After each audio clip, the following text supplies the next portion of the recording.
Panginoon kong Diyos, sa oras na ito ay lumalapit ako sa iyo ng buong pagpapakumbaba. Ikaw ang aking sandigan sa gitna ng mga pagsubok ng buhay. Ikaw ang aking lakas kapag ako ay nanghihina. Ikaw ang aking pag-asa kapag tila wala ng malinaw na direksyon ang aking landas. Sa mundong puno ng panganib at tukso, hinihiling ko ang iyong banal na paggabay. Ilayo mo ako sa anumang kapahamakan. Ilayo mo ako sa mga panganib na hindi ko nakikita. Ilayo mo ako sa mga bitag ng kaaway. Ilayo mo ako sa mga maling desisyong maaaring makasira sa aking kinabukasan. Panginoon, bantayan mo ang aking paglabas at pagpasok. Ingatan mo ang aking pamilya sa bawat oras. Naway maging ligtas kami sa anumang sakuna. Naway maging ligtas kami sa anumang karamdaman. Naway maging ligtas kami sa anumang panganib na maaaring dumating.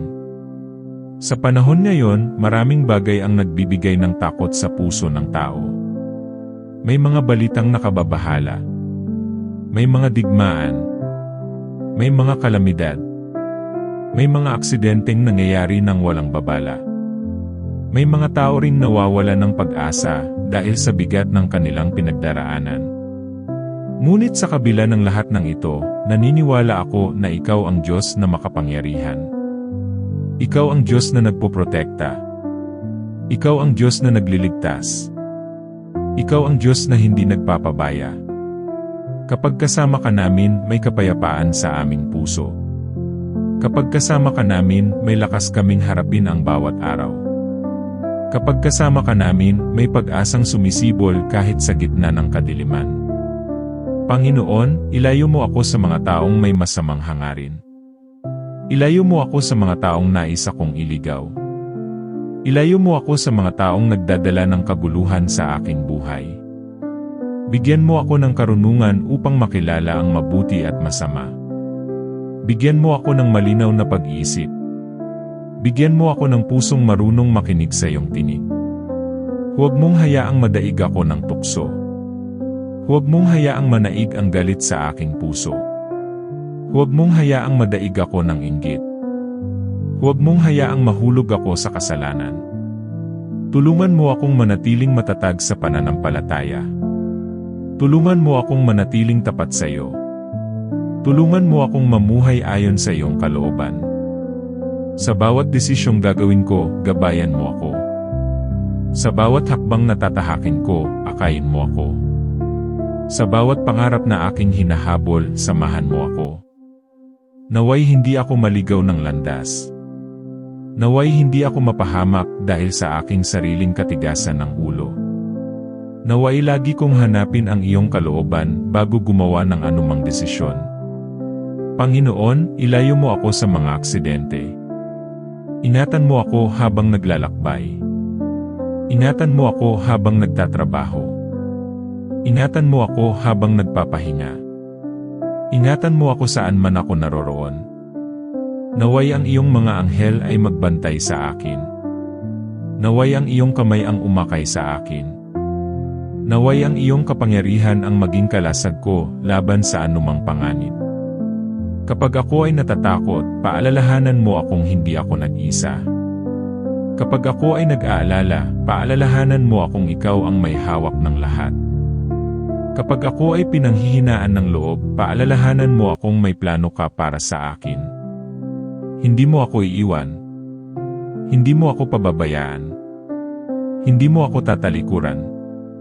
Ikaw ang aking Ama. Ikaw ang aking tagapagligtas. Ikaw ang aking kanlungan. Maraming beses mo na akong iniligtas. Maraming beses mo na akong iningatan. Maraming beses mo na akong binigyan ng panibagong pagkakataon. Kaya ngayon ay muli akong nagtitiwala sa iyo. Isinusuko ko sa iyo ang aking mga alalahanin. Isinusuko ko sa iyo ang aking mga takot. Isinusuko ko sa iyo ang aking kinabukasan. Ikaw ang bahala sa akin. Ikaw ang bahala sa aking pamilya. Ikaw ang bahala sa aming mga pangangailangan. Panginoon, ilayo mo rin kami sa mga maling impluwensya ng mundong ito. Sa panahon ng social media at mabilis na impormasyon, tulungan mo kaming piliin ang tama. Tulungan mo kaming umiwas sa kasinungalingan. Tulungan mo kaming umiwas sa puot at pagkakawatak-watak. Tulungan mo kaming maging instrumento ng iyong kapayapaan. Naway ang aming mga salita ay maging pagpapala sa iba. Naway ang aming mga gawa ay magbigay ng pag-asa. Naway ang aming buhay ay maging patotoo ng iyong kabutihan. Panginoon, kung may panganib na papalapit sa akin, ilayo mo ako rito. Kung may taong may masamang balak laban sa akin, hadlangan mo ito. Kung may daang magdadala sa akin sa kapahamakan, ilihis mo ako rito. Kung may tukso na sisira sa aking buhay, bigyan mo ako ng lakas upang mapaglabanan ito.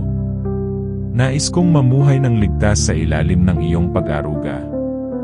Nais kong mamuhay ng may kapayapaan sa aking puso.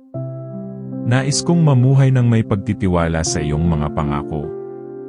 At sa bawat araw na aking gigisingan, lagi kong aalalahanin na ikaw ang aking tagapagtanggol. Ikaw ang aking kublihan. Ikaw ang aking ligtas na kanlungan. Ikaw ang Diyos na nagliligtas sa akin mula sa kapahamakan. At sa iyo lamang ako lubos na magtitiwala. Panginoon, salamat sapagkat hanggang sa sandaling ito ay patuloy mo akong binabantayan. Salamat sa bawat umagang ipinagkakaloob mo. Salamat sa bawat pagkakataong muli akong nakakahinga. Salamat sa bawat biyayang natatanggap ko kahit hindi ko ito napapansin. Maraming pagkakataon na iniligtas mo ako nang hindi ko namamalayan. Maraming panganib ang hindi nakarating sa akin dahil sa iyong proteksyon. Maraming problema ang hindi lumala dahil sa iyong habag. Maraming luha ang napalitan ng pag-asa dahil sa iyong pagmamahal. Kaya ngayon, muli akong lumalapit sa iyo. Patuloy mo akong ilayo sa kapahamakan. Ilayo mo ako sa kapahamakang dulot ng maling pag-iisip. Ilayo mo ako sa kapahamakang dulot ng galit. Ilayo mo ako sa kapahamakang dulot ng kapalaluan. Ilayo mo ako sa kapahamakang dulot ng kawalan ng pananampalataya. Tulungan mo akong manatiling mapagkumbaba. Tulungan mo akong manatiling mapagmahal. Tulungan mo akong manatiling matatag sa gitna ng pagsubok. Kapag may mga problemang dumarating, huwag mong hayaang madaig ako ng takot. Sa halip, punuin mo ako ng tapang. Punuin mo ako ng karunungan. Punuin mo ako ng kapayapaan. Sa panahon ngayon, maraming tao ang naliligaw ng landas. Marami ang sumusuko sa kanilang mga pangarap. Marami ang nawawalan ng pag-asa. Marami ang nabibigatan sa mga problema ng buhay. Ngunit Panginoon, huwag mong hayaang mapabilang ako sa mga nawawalan ng pag-asa. Tulungan mo akong laging tumingala sa iyo. Tulungan mo akong maniwala sa iyong mga pangako. Tulungan mo akong makita ang iyong kabutihan kahit sa gitna ng unos. Kapag mahina ang aking loob, palakasin mo ako. Kapag pagod na ako, bigyan mo ako ng panibagong sigla. Kapag nalulungkot ako, yakapin mo ako ng iyong pagmamahal. Kapag nag-iisa ako, ipadama mo ang iyong presensya. Panginoon, inilalapit ko rin sa iyo ang aking pamilya. Ingatan mo ang aking mga magulang. Pagpalain mo ang kanilang kalusugan. Patatagin mo ang kanilang pananampalataya. Bigyan mo sila ng mahaba at masayang buhay. Ingatan mo rin ang aking asawa. Naway maging matatag ang aming pagsasama. Naway manaig ang pag-ibig at pag-unawa sa aming tahanan. Naway ikaw ang maging sentro ng aming pamilya. Pagpalain mo rin ang aking mga anak. Gabayan mo sila sa kanilang pag-aaral. Gabayan mo sila sa kanilang mga pangarap. Gabayan mo sila sa bawat desisyong kanilang gagawin. Ilayo mo sila sa masasamang impluwensya. Ilayo mo sila sa mga maling kaibigan. Ilayo mo sila sa anumang panganib. Panginoon, inilalapit ko rin sa iyo ang aking trabaho. Pagpalain mo ang aking hanap buhay. Bigyan mo ako ng sapat na lakas upang magampanan ang aking mga tungkulin. Bigyan mo ako ng karunungan upang makagawa ng tamang mga pasya. Naway maging tapat ako sa lahat ng aking ginagawa. Naway maging mabuting halimbawa ako sa aking kapwa. Kung may mga pagsubok na darating, tulungan mo akong harapin ang mga ito. Kung may mga pintuang magsasara, tulungan mo akong magtiwala sa iyong plano. Kung may mga pangarap na hindi agad matutupad, tulungan mo akong maging matyaga. Dahil alam kong may tamang panahon ka para sa lahat. Panginoon, ilayo mo rin ako sa mga salitang nakakasakit. Tulungan mo akong magsalita ng may pagmamahal. Tulungan mo akong maging maingat sa aking mga sinasabi. Naway maging daan ako ng pagpapala sa iba. Naway maging daan ako ng pag-asa sa mga nalulungkot. Naway maging daan ako ng kapayapaan sa mga naguguluhan. Panginoon, kung may mga taong nasaktan ko, bigyan mo ako ng lakas upang humingi ng tawad. Kung may mga taong nakasakit sa akin, bigyan mo ako ng pusong marunong magpatawad. Alisin mo ang anumang sama ng loob sa aking puso. Alisin mo ang anumang put. Alisin mo ang anumang galit. Palitan mo ito ng iyong pagmamahal. Palitan mo ito ng iyong kapayapaan. Palitan mo ito ng iyong kagalakan. Panginoon, alam kong hindi ko kayang harapin ang buhay ng mag-isa. Kailangan kita sa bawat sandali. Kailangan kita sa bawat hakbang. Kailangan kita sa bawat desisyon. Ikaw ang aking gabay. Ikaw ang aking lakas. Ikaw ang aking pag-asa. Ikaw ang aking kanlungan. Kaya ngayon, buong puso kong ipinagkakatiwala sa iyo ang aking buhay. Ipinagkakatiwala ko sa iyo ang aking pamilya. Ipinagkakatiwala ko sa iyo ang aking kinabukasan. Ipinagkakatiwala ko sa iyo ang lahat ng aking mga pangarap. Naway manatili akong ligtas sa ilalim ng iyong pag-aaruga. Naway manatili akong matatag sa ilalim ng iyong paggabay. Naway manatili akong tapat sa ilalim ng iyong pagmamahal.